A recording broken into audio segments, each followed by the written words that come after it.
आज सतगुरुवार प्यारे बाबा कह रहे हैं, मीठे बच्चे, इस शरीर से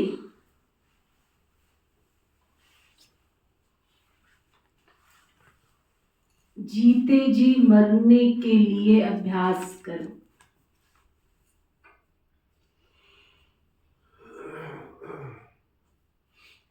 क्या करो?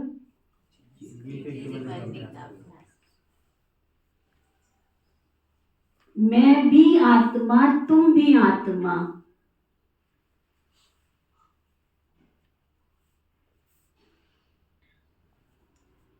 इस अभ्यास से ममत्व निकल जाएगा।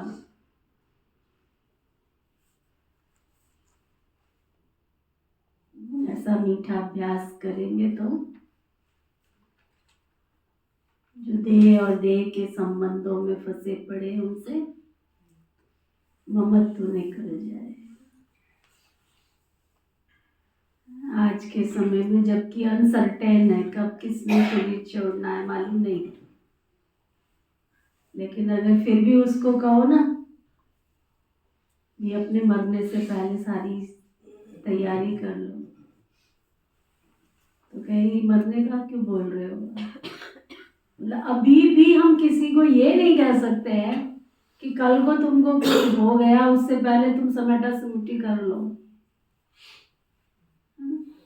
और हमारा मीठा बाबा रोज क्या कहता है, तुम दिन में एक बार नहीं बार बार मर जाओ कि हम तो मर ही गए हैं बस। बड़ा मीठा अभ्यास है ये, करके देखना कितना मजा आता है ऐसे अभ्यास में। कभी कभी बैठ के देखो मैं मर गई हूँ, मेरी अर्थी के पास कौन कौन क्या क्या बोल रहा है, सबको इमर्ज करना।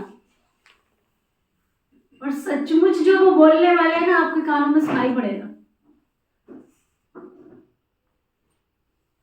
पक्का आप करके देखना इस अभ्यास को। जो आपके मरने के बाद बोलना है ना लोगों ने, वो आपको अभी सुनाई पड़ जाएगा कि आपकी अर्थी के पास वो क्या कर रहे हैं। और इस अभ्यास को बढ़ा दो, तब हम गीता का 18वां अध्याय नष्टो मोहा स्मृति लब्धा बन पाएंगे। नहीं तो नष्टो मोहा स्मृति लब्धा क्या मतलब,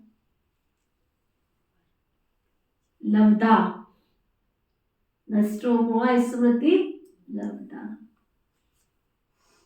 जिसको देह भी याद ना आवे और देहधारी भी याद ना आवे, उसको अनुभव होगा कि सचमुच सब मरे पड़े, मुंह नहीं बोलेगा।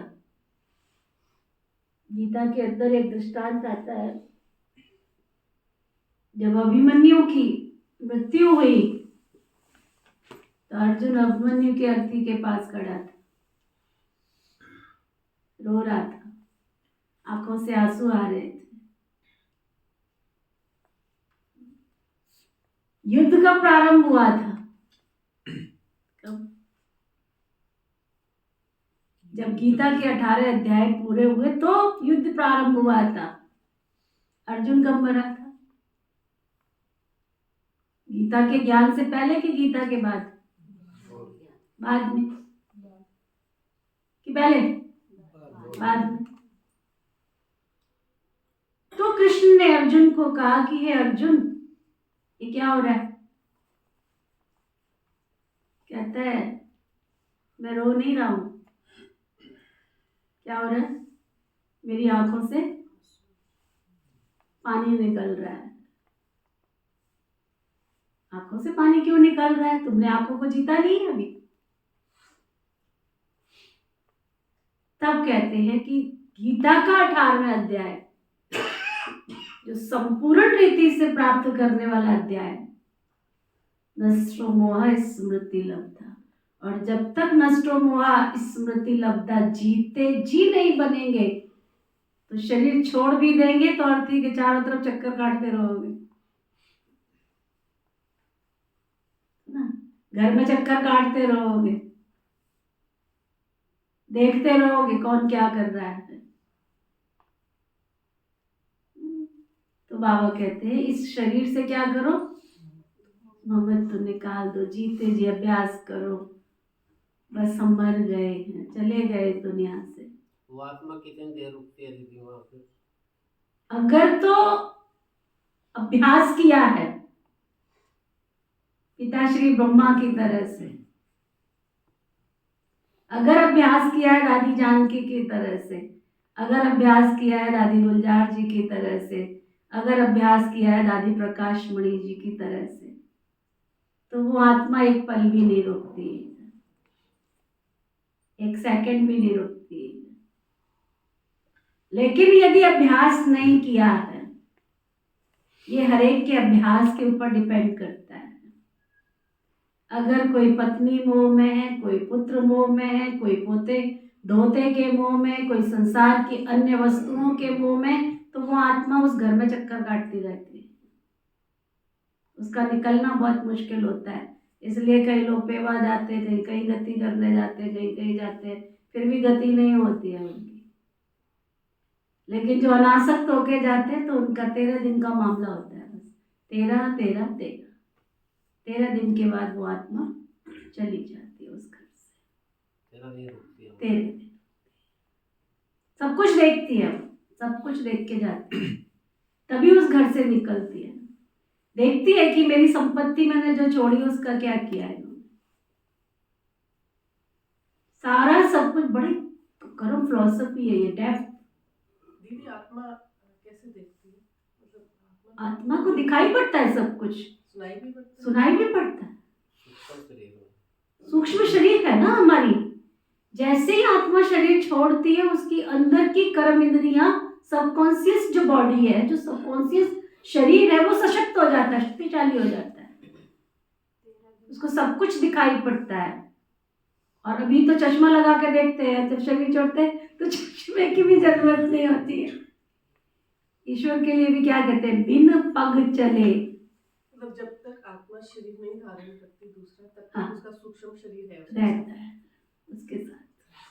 ये सोल्स जो होती है, जो घोस्ट होते हैं, जो भूत प्रेत कहते हैं, एंजल कहते हैं, फरिश्ता कहते हैं, ये सब क्या चीज है? ये चीज है। तो बड़ी सूक्ष्म फिलॉसफी है ये।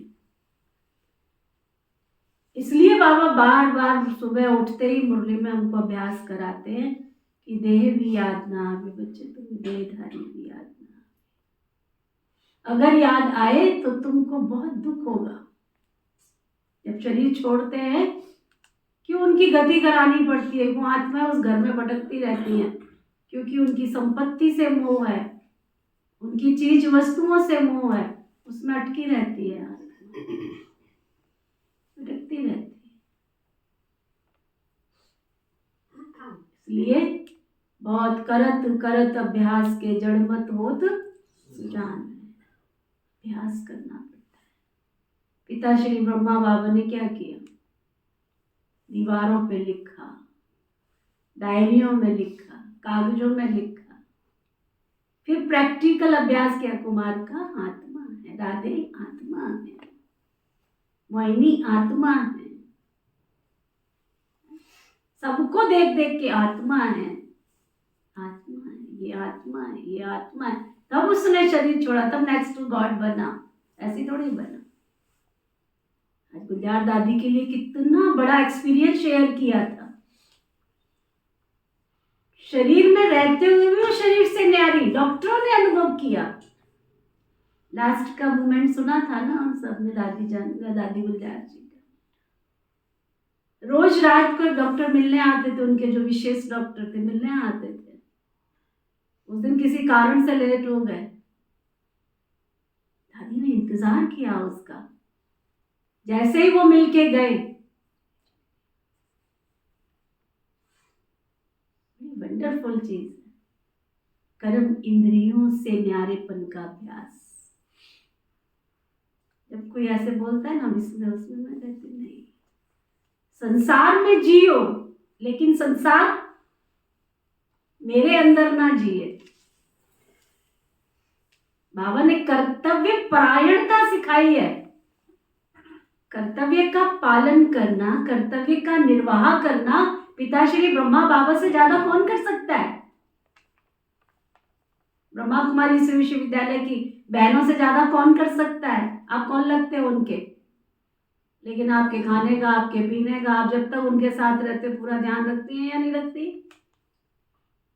कौन लगते हो आप उनके? तो शिव बाबा ने जितनी कर्तव्य परायणता सिखाई है उतनी आप में नहीं हो सकती है। पंछियों को देखो, जब तक वो बड़े होते हैं उनके बच्चे, तब तक दाना कहाँ कहाँ से, जंगलों से कहाँ से चुन चुन के लेके आते, और जैसे ही बड़े हुए उनको पता ही नहीं है उनके बच्चे कहाँ हैं। कर्तव्यपरायणता, जब तक आपकी ड्यूटी है, जब तक आपका शरीर निर्वाह जब कर रहे हो, उसमें जब तक आपके दायरे में जो सीमाएं हैं, उन तभी हमारे ऋषि मुनियों ने क्या किया, 25 वर्ष तक ब्रह्मचर्य व्रत का पालन करना है। 25 वर्ष के बाद पढ़ाई जो पढ़नी है, पढ़ाई के टाइम तक, है ना, दुनिया के हिसाब से 25 वर्ष की आयु में विवाह करना है। 50 वर्ष की आयु तक एक बच्चे की छुट्टी दे रखी है। उसके बाद नहीं कहा कि तुम विषय वासनाओं में डूबे रहो। 80-80 साल के बूढ़े हो जाते तब भी वासनाओं में डूबे रहते। हमारी हिंदू संस्कृति में 60 वर्ष की आयु में क्या वानप्रस्थ कहा गया है। तुम वानप्रस्थ अवस्था को समझते हो? हाँ जी शोभा, कितने साल की हो?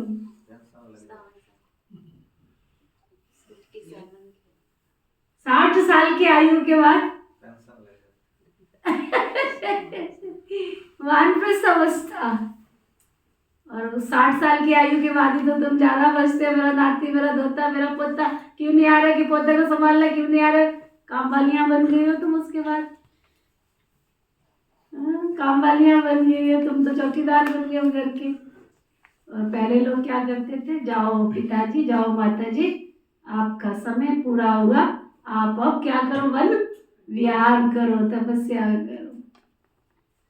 ठीक है, तो वो बाबा पक्का करा रहे, शरीर में क्या करो, जीते जी मरने के लिए अभ्यास करो।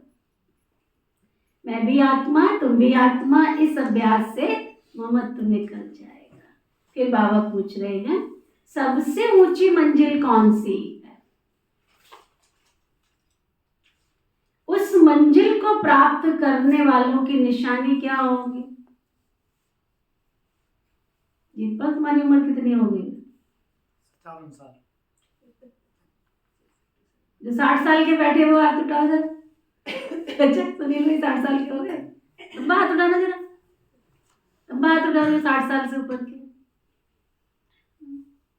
चिपके पड़े हैं घरों में, चिपके पड़े। अरे निकलो, बाबा का घर संभालो, आके निकलो।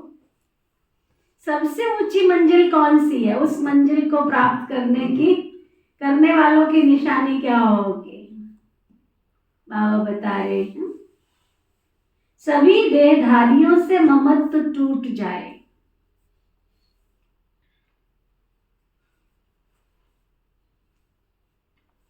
सदा भाई भाई की स्मृति रहे, यही है ऊंची मंजिल। इस मंजिल पर वही पहुंच सकते हैं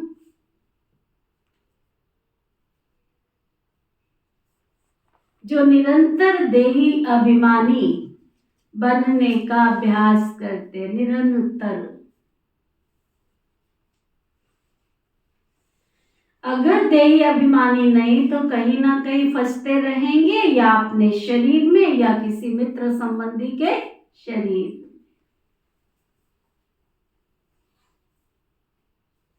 उन्हें कोई की बात अच्छी लगेगी या कोई का शरीर अच्छा लगेगा।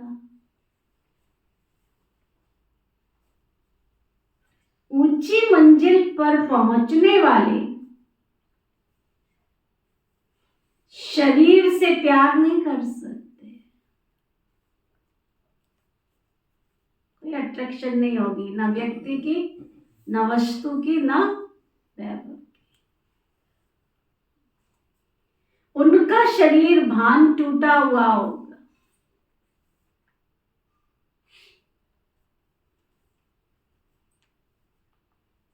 ओम शांति।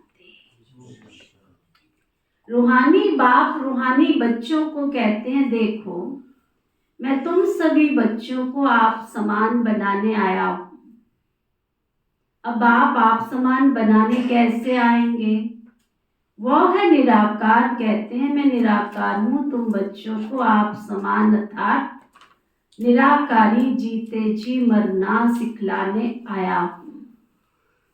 बाप अपने को भी आत्मा समझते हैं ना, इस शरीर का भान नहीं है, शरीर में रहते हुए भी शरीर का भान नहीं है, ये शरीर उनका है ही नहीं है। तुम बच्चे भी शरीर का भान निकाल दो, तुम आत्माओं को ही मेरे साथ चलना है। ये शरीर जैसे मैंने लौन लिया है वैसे आत्माएं भी लौन लेती हैं पार्ट बजाने के लिए। तुम जन्म जन्मांतर शरीर लेते आए हो, अब जैसे मैं जीते जी इस शरीर में हूं, परंतु हूं तो न्यारा अर्थात मरा हुआ। मरना शरीर छोड़ने को कहा जाता है। तुमको भी जीते जी इस शरीर से मरना है। मैं भी आत्मा, तुम भी आत्मा, तुमको भी मेरे साथ चलना है, यहाँ ही नहीं बैठना है। तुम्हारा इस शरीर में जन्म जन्मांतर का मोह है। जैसे मैं अशरीरी हूं, तुम भी जीते जी अपने को अशरीरी समझो। हमको अब बाबा के साथ जाना है। जैसे बाबा का ये पुराना शरीर है, कौन से बाबा का? तुम आत्माओं को भी तो ये पुराना शरीर है ना, पुरानी जुक्ति को छोड़ना है। जैसे मेरा इसमें कोई ममत्व तो नहीं है, कौन कह रहा है ना, वैसे तुमको भी बाबा कहते हैं जैसे मेरा इसमें कोई ममत्व तो नहीं है, तुम भी इस पुरानी जुक्ति से ममत्व निकाल दो। तुमको ममत्व रखने की आदत पड़ी हुई है ना, हमको आदत नहीं। मैं तो जीते जी मरा हुआ हूं, तुमको भी जीते जी मरना है, मेरे साथ चलना है ना। कितनी बार कहा बाबा ने? मेरे साथ चलना है, तो अब ये प्रैक्टिस करो। शरीर का कितना भान रहता है बात मत पूछो। शरीर रोगी हो जाता है तो भी आत्मा उसको छोड़ती है, छोड़ती है हाँ? तो भी छोड़ती है नहीं। इसलिए इस शरीर से ममत्व निकालने का अभ्यास करो। हमको तो बस बाबा के साथ जाना जरूर है। अपने को शरीर से न्यारा समझना है, इसको ही जीते जी मरना कहा जाता है। अपना घर ही याद रहता है। तुम जन्म जन्मांतर से इस शरीर में रहते आए हो, इसलिए तुमको मेहनत करनी पड़ती है, जीते जी मरना पड़ता है। मैं तो इसमें आता ही टेम्परेरी हूं, तो मरकर चलने से अर्थात अपने को आत्मा समझकर चलने से कोई भी देहधारी से ममत्व नहीं रहेगा। अक्सर करके किसी ना किसी का,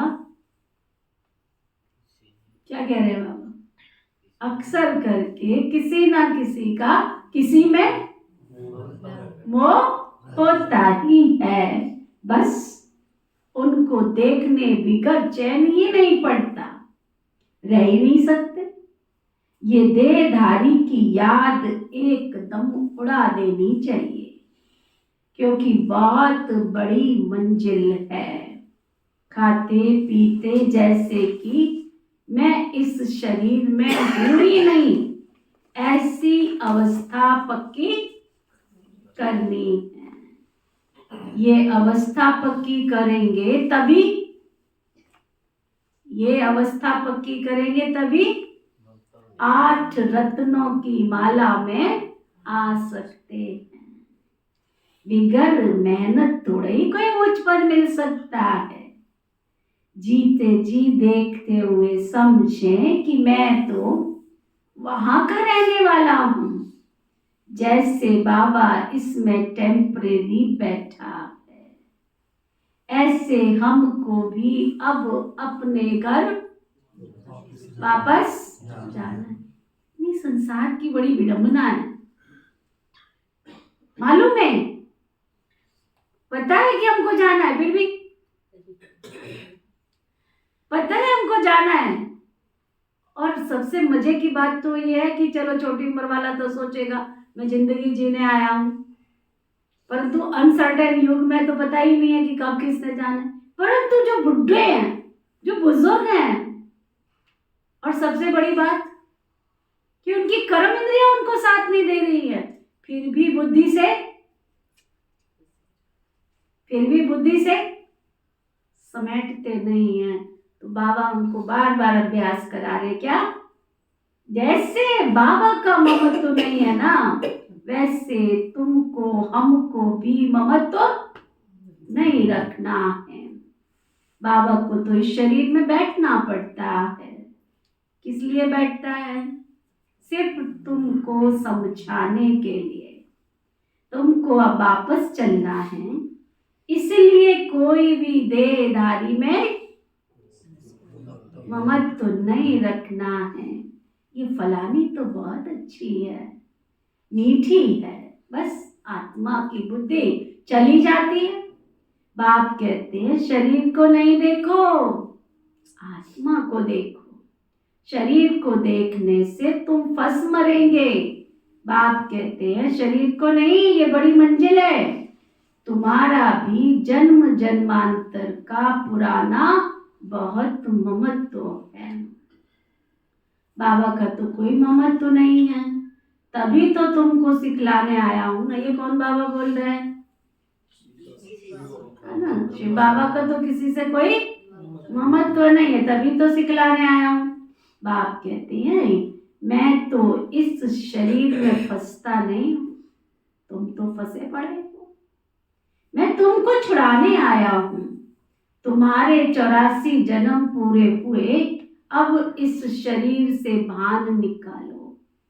देही अभिमानी होकर न रहने से, देही अभिमानी न रहने से तुम कहीं ना कहीं फंसते रहेंगे। कोई की बात अच्छी लगेगी, कोई का शरीर अच्छा लगेगा, तो घर में भी उनकी याद आती रहेगी। जिस्म पर प्यार होगा तो हार खा लेंगे, ऐसे बहुत खराब भी हो जाते हैं। बाबा कहते हैं स्त्री पुरुष का संबंध छोड़ अपने को आत्मा समझो। ये भी आत्मा, वो भी आत्मा। आत्मा समझते समझते शरीर का भान निकलता जाएगा। बाबा की याद से ही विकर्म भी विनाश होंगे।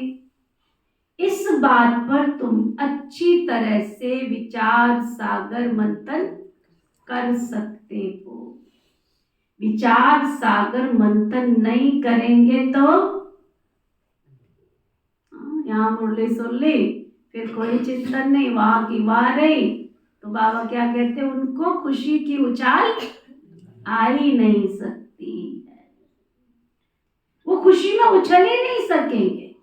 ये पक्का निश्चय होना चाहिए कि हम सबको बाबा के पास जाना तो जरूर है। मूल बात है बाबा को याद करने की। 84 का चक्र पूरा हुआ, फिर शुरू होना है। इस पुरानी देह से ममत्व नहीं हटाया, इस पुराने शरीर से अगर ममत्व नहीं हटाया तो फंस पड़ेंगे, या अपने शरीर में या किसी मित्र संबंधी के शरीर में। तुमको बच्चे या तुमको बच्चे किसी से भी दिल नहीं लगानी है। चेक करो, सीधे होके बैठो।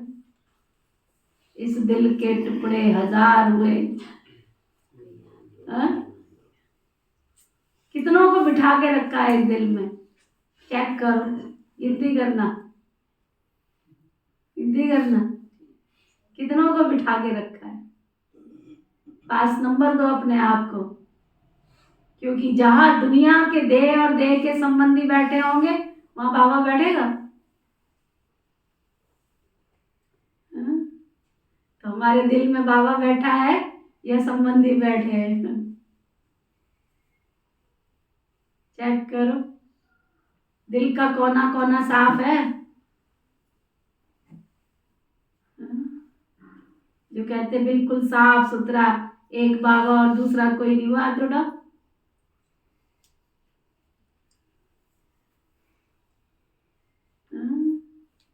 एक बाबा और दूसरा कोई दिखता ही नहीं है। ये गीत है ना, देखूं तुझे सुबह और शाम। कौन सा गीत? बाबा मंदिर पर में सांझ सवेरे। सांझ सवेरे। सेट करो।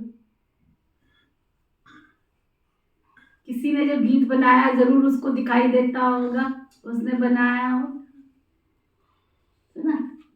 तो बाबा कहते हैं चेक कर अपने, तुमको किसी से दिल नहीं लगानी है, अपने को आत्मा समझ बाबा को याद करना है। हम आत्मा भी निराकार, बाप भी निराकार। आधा कल्प तुम भक्ति मार्ग में बाबा को याद करते आए हो ना।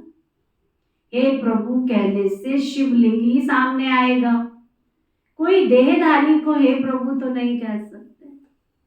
ये भी कितनी गहरी बात है। जब भी हम हे ईश्वर कहते हैं, कभी कृष्ण जी आते हैं सामने? जब भी हम हे ईश्वर कहते हैं, हे भगवान कहते हैं, तो नारायण जी आते हैं सामने, हनुमान जी, गणेश जी आते हैं सामने? क्या आता है? शिवलिंग को समझते तो शिवलिंग ही सामने आता है। सभी शिव के मंदिर में जाते हैं, उनको ही परमात्मा समझ पूजते हैं। ऊंचे से ऊंचा भगवान एक ही है, ऊंचे से ऊंचा अर्थात परम धाम का रहने वाला।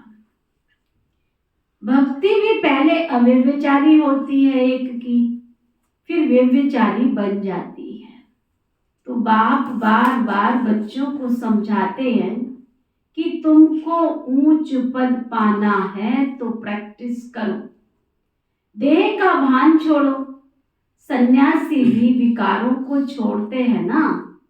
आगे तो सतो प्रधान थे, अभी तो एकदम तमो प्रधान बन पड़े।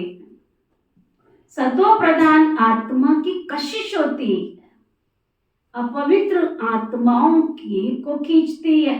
बाबा कहते क्योंकि आत्मा पवित्र है। समझ में आई बात? भले पुनर्जन्म में आते हैं तो भी पवित्र होने के कारण खींच होती है। किसकी बात कर रहे? शिव बाबा जब परम धाम से आते हैं तो जो पवित्र सोल होती है, जिनके अंदर पवित्रता का अंश होता है, उनको ही बाबा अपना बच्चा बनाता है, सबको नहीं बनाता। ये भी बड़ा गुण रहस्य है ना। बाबा कहते हैं कितने उन्हों के फॉलोअर्स बनते हैं, जितनी पवित्रता की जास्ती ताकत उतने ज्यादा फॉलोअर्स होंगे। ये बाप तो है ही एवर प्योर और है भी गुप्त, डबल है ना, ताकत सारी उनकी है। किसकी? शिव बाबा की। इस ब्रह्मा की नहीं। शुरू में भी तुमको उसने कशिश की ना, इस ब्रह्मा ने नहीं की, क्योंकि ये तो वह तो एवर प्योर है। तुम कोई इनके पिछाड़ी नहीं भागे हो। ये भी कहते हैं मैं तो सबसे जास्ती पूरे 84 जन्म प्रवृत्ति मार्ग में रहा, यह तो तुमको खींच ही ना सके। बाबा कहते मैंने तुमको खींचा है ना। भले सन्यासी पवित्र रहते हैं, परंतु मेरे जैसा पवित्र तो दुनिया में कोई होगा ही नहीं। वह तो सब भक्ति मार्ग के शास्त्र आदि सुनाते हैं, और मैं जब आता हूँ तो क्या करता हूँ? मैं सब वेद शास्त्र उपनिषद सब गीता भागवत सबका सार सुनाता हूँ। चित्र में भी दिखाया है ना, विष्णु की नाभि से ब्रह्मा निकला, फिर ब्रह्मा के हाथ में शास्त्र क्यों दिखाए हैं? अब विष्णु ब्रह्मा द्वारा शास्त्रों का सार तो नहीं सुनाएंगे ना, तो वो तो विष्णु को भी भगवान समझ लेते हैं। बाबा समझाते हैं, मैं इन ब्रह्मा के द्वारा तुमको सुनाता हूँ, मैं विष्णु द्वारा थोड़ा ही समझाता हूँ। कहाँ ब्रह्मा कहाँ विष्णु, ब्रह्मा सो विष्णु बनते हैं, फिर 84 जन्म के बाद ये संगम होगा। ये तो नई बात है ना, कितनी वंडरफुल बातें हैं समझाने की। अब तो बाप कहते हैं बच्चे, अब तो बाबा कहते हैं बच्चे क्या कहते हैं? हाँ, अब तो बाप कहते हैं बच्चे, जीते जी मरना है। तुम शरीर में जीते हो ना, समझते हो हम आत्मा हम बाबा के साथ चले जाएंगे। ये शरीर आदि कुछ भी लेकर नहीं जाना है। अब बाबा आया है तो क्या करो? हाँ? अब बाबा आया है तो क्या करो? हाँ? कुछ तो नई दुनिया के लिए ट्रांसफर कर दें, कुछ तो ट्रांसफर कर लो।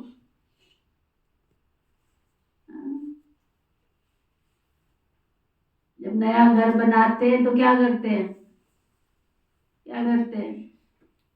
पुराना सब कुछ पुराने घर में छोड़ के आ जाते हैं। हाँ, क्या करते हैं सुनील भाई? पुराने घर में छोड़ के आ जाते हैं, क्या करते हैं? कुछ लाते हैं वहां से कि नहीं लेके आते? हैं? सोना चांदी हीरे मोती छोड़ के आ जाते हैं। माना कि कोई देश में रहता है, माना कि कोई विदेश में रहता है, अगर पुराने घर को छोड़ के आता है तो क्या करता है? छोड़ के आ जाता है सब कुछ, सोना चांदी पैसा दिल्ला काम की वस्तुएं लेके आता है कि नहीं आता है? तो तुम भी नई दुनिया में जाने वाले हो, तो नए घर में जाने वाले हो, तो तुम भी तो कोई ट्रांसफर कर लो कि खाली हाथ जाओगे वहां? कुछ तुम भी ट्रांसफर कर लो। बाबा कहते मनुष्य दान पुण्य आदि करते हैं तो दूसरे जन्म में पाने के लिए, तुमको भी तो नई दुनिया में सब कुछ मिलना है ना। ये भी करेंगे वही जिन्होंने कल्प पहले किया होगा, कम जास्ती कुछ भी नहीं होगा। तुम साक्षी होकर देखते रहेंगे, कुछ कहने की भी दरकार नहीं रहती है। फिर भी बाबा समझाते रहते हैं, जो कुछ भी करते हो उसका अहंकार नहीं आना चाहिए। हम आत्मा ये शरीर छोड़कर जाएंगे, वहां नई दुनिया में जाकर नया शरीर लेंगे। गाया भी जाता है, राम गयो रावण गयो जाको बहु परिवार गयो। रावण का कितना बड़ा कुनबा, तुम तो सारे मुट्ठी भर हो, सुना? ये सारा रावण संप्रदाय है। तुम्हारा राम संप्रदाय कितना थोड़ा होगा, सिर्फ 9 लाख। तुम धरती के सितारे हो ना, माँ बाप और तुम बच्चे। तो बाबा बार बार बच्चों को समझाते हैं, बच्चे मर्जीवा बनने की कोशिश करो।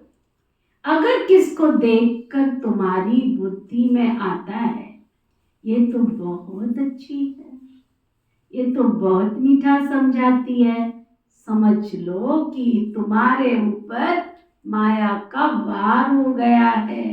माया ललचा देती है, उनकी तकदीर में नहीं है तो माया सामने आ जाती है। कितना भी समझाओ तो गुस्सा लगेगा, हमको क्यों समझा रहे, बाबा कहते ये नहीं समझते कि ये देह अभिमान काम करा रहा है तुम्हारे से। अगर ज्यादा समझाते हैं तो फिर अगर ज्यादा समझाते हैं तो टूट ही पड़ते हैं। इसलिए प्यार से चलना पड़ता है। किससे दिल लग जाता तो बात मत पूछो, उसके पीछे पागल हो जाते हैं। माया एकदम बेसमझ बना देती है। इसलिए बाबा बार बार कहते हैं बच्चे कोई के नाम रूप में नहीं फंसना। मैं आत्मा हूं। एक बाप जो विदेही है उनसे प्यार रखना है, यही मेहनत है ना। कोई के भी देह में ममत्व ना हो। ऐसे नहीं घर में बैठे भी ज्ञान देने वाली याद आती रहे, बड़ी मीठी है, ये तो बड़ा अच्छा समझाती है। अरे मीठा तो ज्ञान है। ज्ञान देने वाली को मीठा समझ के बैठ गए हो।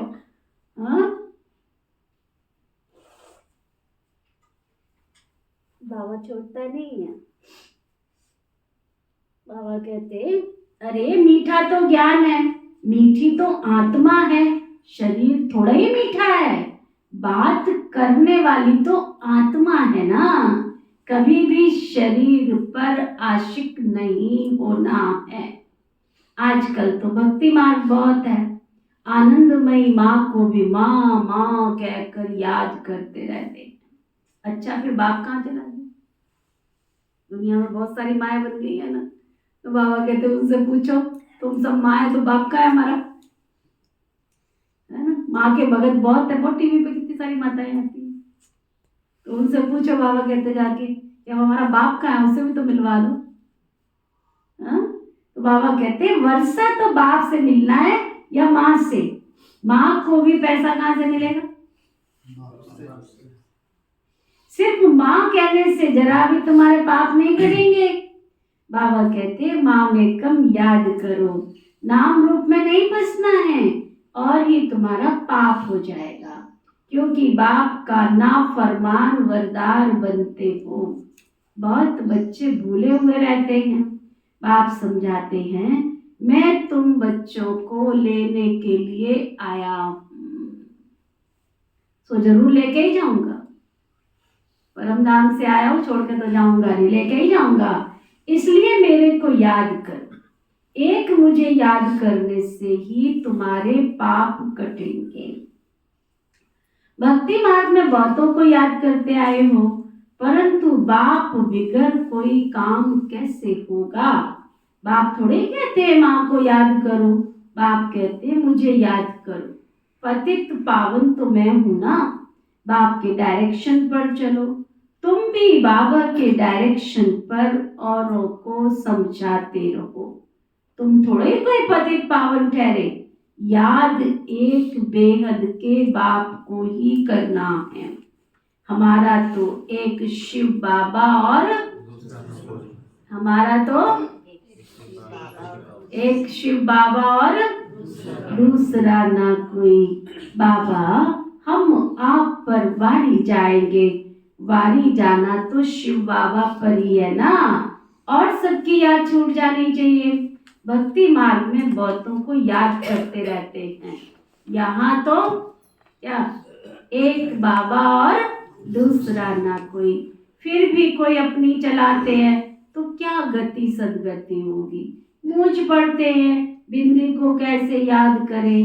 अरे तुमको अपनी आत्मा याद है ना कि मैं आत्मा हूँ।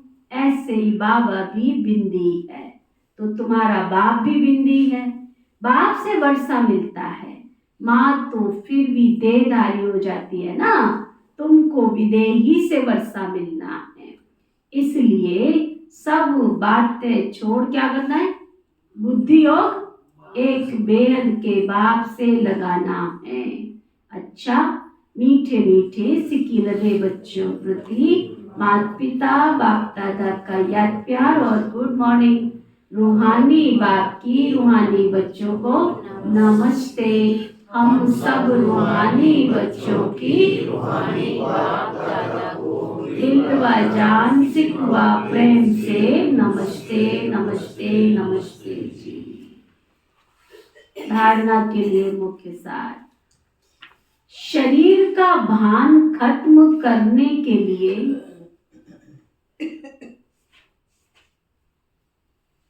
शरीर का भान खत्म करने के लिए चलते फिरते अभ्यास करना है।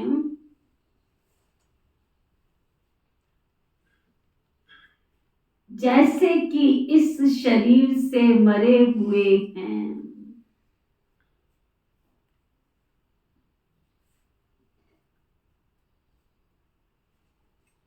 न्यारे हैं,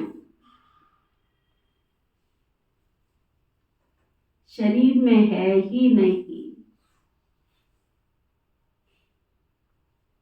बिगर शरीर आत्मा को देखो।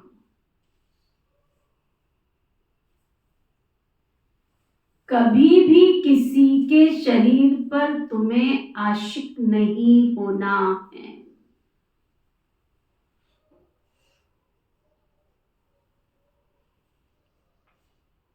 एक विदेही बाप से ही प्यार रखना है।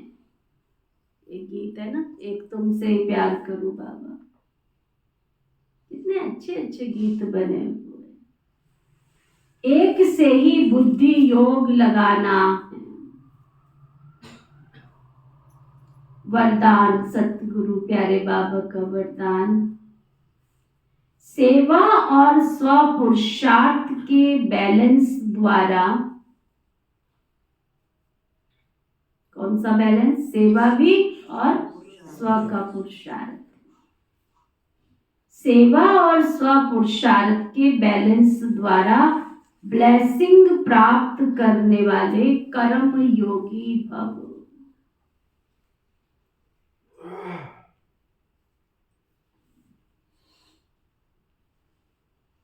कर्म योगी अर्थात कर्म के समय भी योग का बैलेंस हो। सेवा अर्थात कर्म और स्व पुरुषार्थ अर्थात योग युक्त।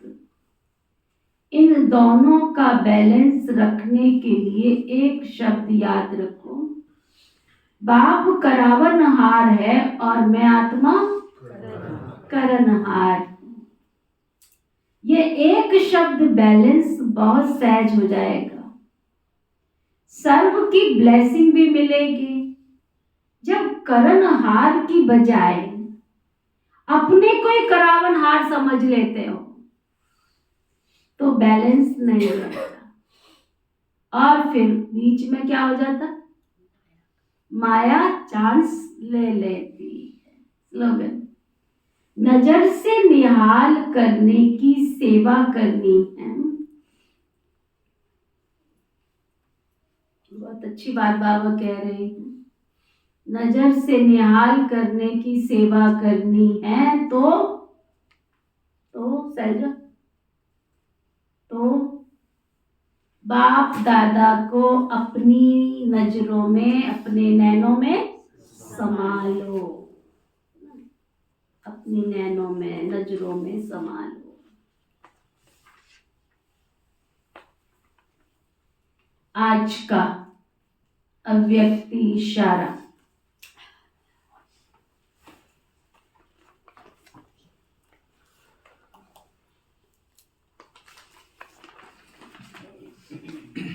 आपका मनसा संकल्प और वाणी और बोल संबंध संपर्क सब कैसा होना चाहिए? मीठा। आज 22 तारीख है ना। आज का अव्यक्त इशारा। आपका हर कर्म गुण संपन्न हो। जिस समय जिस गुण की आवश्यकता है वह गुण चेहरे और चलन में दिखाई दे। मानो कर्म के समय सरलता के गुण की मधुरता की आवश्यकता है।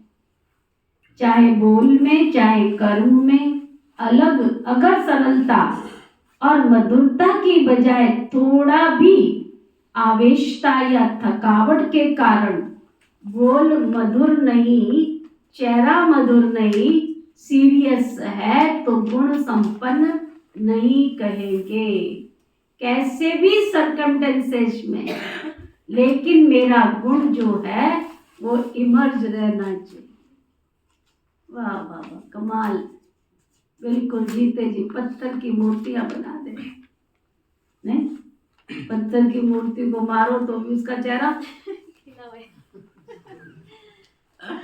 तो हमारा चेहरा भी कैसा हो, तो बन जाओ पत्थर के, कोई कुछ भी कह रहा है कोई असर ना हो, तो ना।